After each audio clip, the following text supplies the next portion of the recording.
Hi everybody, it's Jackie from the Electrology Institute of Wisconsin. Today we're discussing the sterilization procedure for items used in an electrolysis clinic. The goal of sterilization is complete elimination of all forms of bacteria, including spores and viruses. Why is this important to us in an electrolysis clinic? Well, number one, it's required by the Wisconsin Administrative Code. Number two, we have to think about a term called universal precautions. And what universal precautions means is we have to look at every client as if they have a contagious disease that we can catch. We also have to look at it as if we have a contagious disease that our clients can get. So everything that we touch and use needs to be either disinfected or sterilized. So we're talking about the items that we need to sterilize in our clinic. The form of sterilization that we're going to be using today is dry heat. This is a dry heat sterilizer. There also is one called an autoclave, which is a steam sterilizer. I don't have one of those just yet. So today we're doing this. All right, so I have already prepared my hands with my PPE, my personal protective equipment. I put hand sanitizer on first. Got my gloves on. Next thing I'm going to do is retrieve the items from my items to be disinfected boat from my working cart.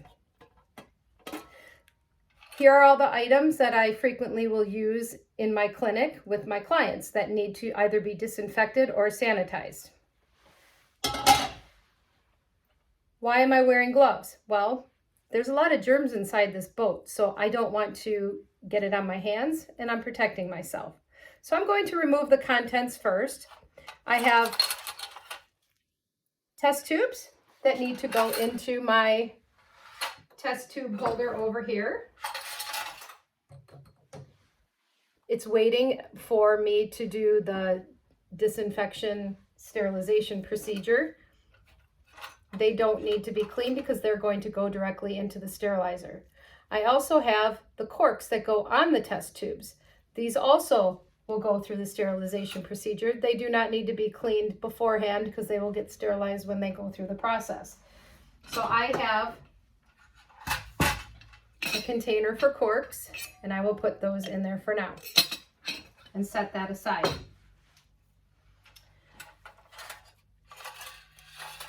I do have some plastic items in here.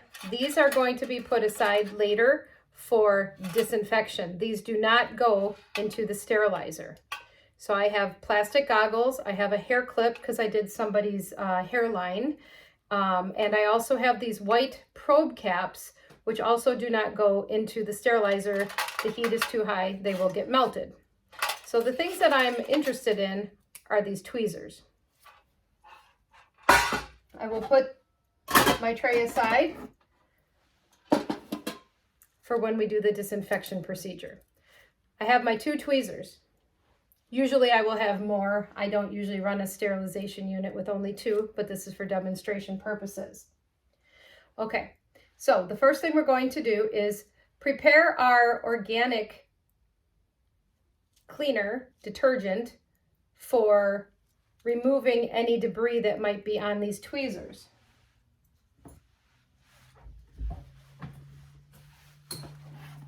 I use a product called Organosol.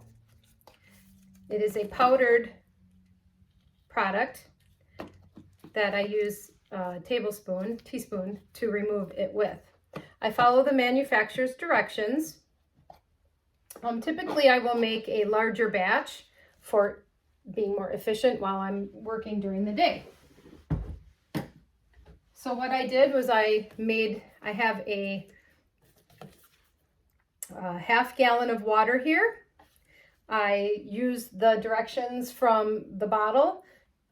I calculated it for only using a half a gallon. So my instructions on here are fill the half gallon with water, which is 64 ounces, and I add 3 teaspoons of powdered Organosol. So I've already mixed this up. I've used some of it, so there's a little bit left. I use a cover on it, so it's just fine to keep reusing. I do make sure that I kind of swish it around a little bit to make sure that all the product is available and in the water when I'm using it. I take the cover off and I open up my sonic cleaner. I will pour the organosol solution inside and I fill it up pretty high. There's a basket inside, so I fill it up pretty high because I want to make sure that I'm covering up everything that's inside of there to make sure everything was agitated and all the debris was removed. So now I'm going to place my tweezers inside carefully. I do not want to have them hitting each other. They do jiggle around a little bit in the sonic cleaner, so to protect the tips of them, we want to keep them sharp, so we want to try to keep them away from each other. So I'm going to place those inside, close it up, make sure it's plugged in. And now mine starts out, it says 180. These are in minutes, so I'm going to set mine for 480, which is the longest time that this will run. Just about 5 minutes, 4 minutes and 80 seconds. Then I'm going to hit the on button. Now, that is going to be processing. What it's doing, it is removing the organic debris from my tweezers. They need to be sanitized before they go into the sterilizer. Sometimes there's hair stuck on them, sometimes there's blood stuck on them, sometimes there's skin stuck on there. There's all kinds of things from when you're doing electrology. So we need to make sure that that is all removed before it goes into the into the sterilizer. Sorry. Okay, we're going to pretend that this has all finished and it is done. Okay, I'm going to open up my unit. I'm going to carefully take it out. And then what I normally do is place it underneath my sink. And I will rinse them for a couple seconds to make sure all that organosol and anything that was left on there got rinsed out and down the drain.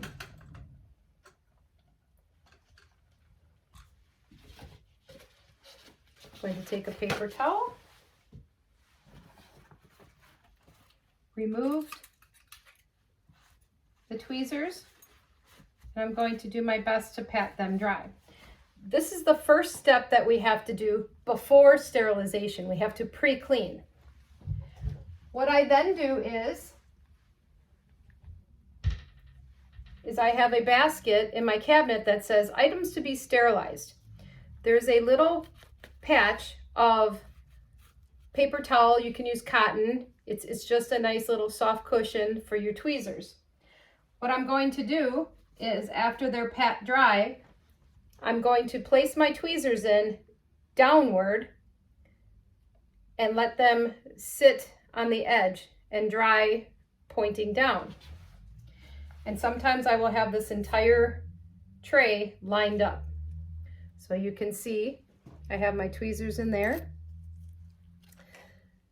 The reason that we put them downward is because if we face them upward, water will get stuck in the little crack and then they will rust, and we don't want that to happen.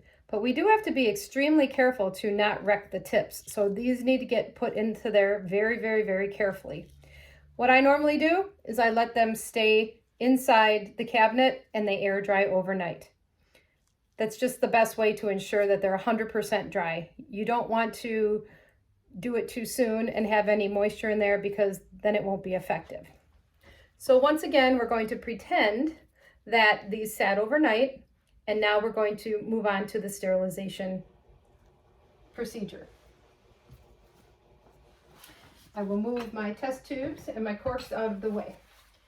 Now, one other thing is, when you are done with your sonic cleaner, you can reuse the solution for the one day, but it needs to be replaced daily. So then you will unplug the unit, I will pick up the unit. I dump all the organocell product out. I rinse it out a couple times.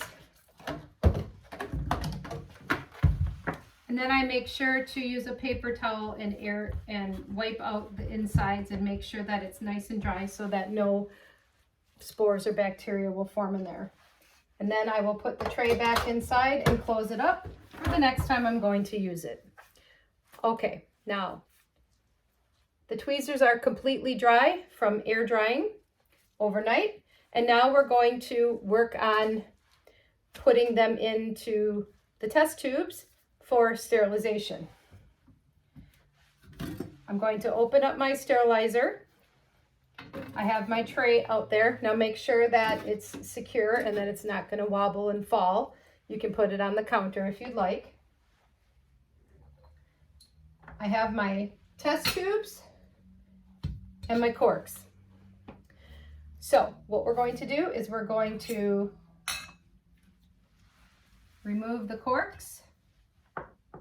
I have 1, 2 corks. Put the cover back on. I'm going to take a test tube.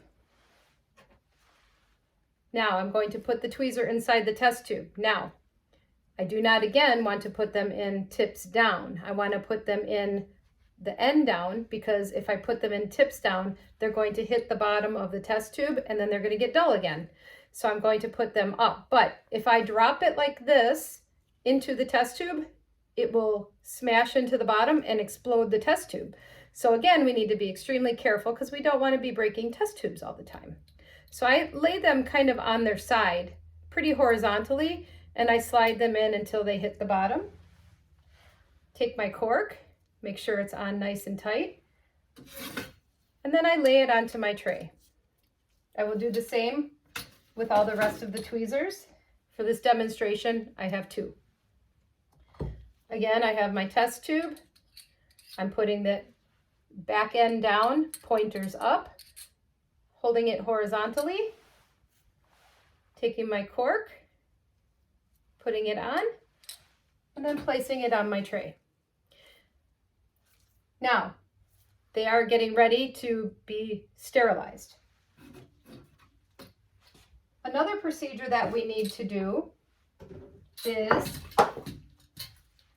there's little color changing indicators that you can use. And what they are they indicate that they change colors when it goes through the sterilization process. So this green part of this indicator will turn brown after it's been through a sterilization process.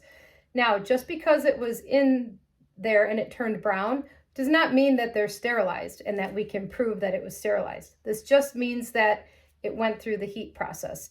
You need to do another procedure called a spore test, which we will discuss in another video, to make sure that it was properly sterilized so that we protect our clients. What I do with this is I take one of these with each batch, and let's say this is filled with test tubes. I'm going to place it on the cork of one of the test tubes way up in the corner. The reason I put it on the cork is that sometimes they can be a little sticky when they get hot, and we don't want it to melt onto the test tube and then we can't get it off. If you stick it on the cork, it usually will come off really easy. So our tray is now ready to be put into the sterilizer. But a couple things we need to do first. The sterilizer needs to be preheated, kind of like you do in the oven for when you're cooking a pizza or something else. So we have the timer here that I am going to set. I like to turn it past to about 30 or 40, and then I bring it up to 10. Now, I'm going to move this in a little bit here so that you can see. The sterilizer has 2 lights here. The light on the left is indicating that the timer was set. That is indicating how much time you have set on your timer. And the timer does go all the way up to 120 minutes. The next light here is showing the heating process inside the sterilizer, and that the temperatures have been reached and that it's cooling down.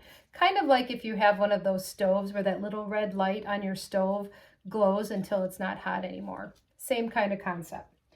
So I want to let this warm up and preheat until it gets to about 340, 350 degrees. This is the thermometer on the top that you can read it. It's just like the old-fashioned thermometers that you used to use in the old days. And it has the little line up on top. You used to put it under your tongue and read it. We're going to wait for that little line to get all the way up to 340 and 350. Now, state administrative code requires that we have it at a minimum of 340 degrees for 60 minutes once it hits the temperature. If the unit does not get up to 340 or 350, then we need to make an adjustment on this dial. And so you turn it, this is the little indicator that you will gauge it off of, and you will turn it to set it to get it to the temperature that you want. Mine is set in the proper position to get me to 350. I like to stay at 350 to be safe. So let's all say, for all intensive purposes, that it got up to 350, and you can see the thermometer on the top. Now I'm going to quickly open it up. I'm going to take my tray, place it inside on the rack. This does have 2 racks. I can have 2 of them in there. It is not ideal to have it packed full of things because then it won't get fully sterilized. You want to close it real quick, just like with your oven at home. The more you leave it open, there goes the heat. Okay, so now it's going to stay closed, and we're going to let it cook for the 60 minutes. I'm going to make sure that I turn my knob past the 60 minutes, which is right here. I like to go about 70 just to be safe. We're going to now proceed and say that it went through the whole sterilization process. So all of these lights and the indicators would be off. We're going to let it cool down to the touch. Now, if it is a little hot, you can use oven mitts to take it out. You can have them with your sterilizer. There's nothing wrong with it. These are not hot yet because they weren't in there long enough. But if they were, this little indicator would have turned brown. I'm going to take out my tweezers on my tray.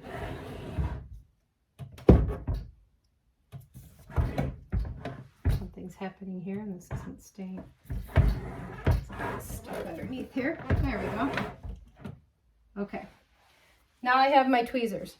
They're all clean, they're all sterilized, and now they're ready to be put onto my cart for use with my clients.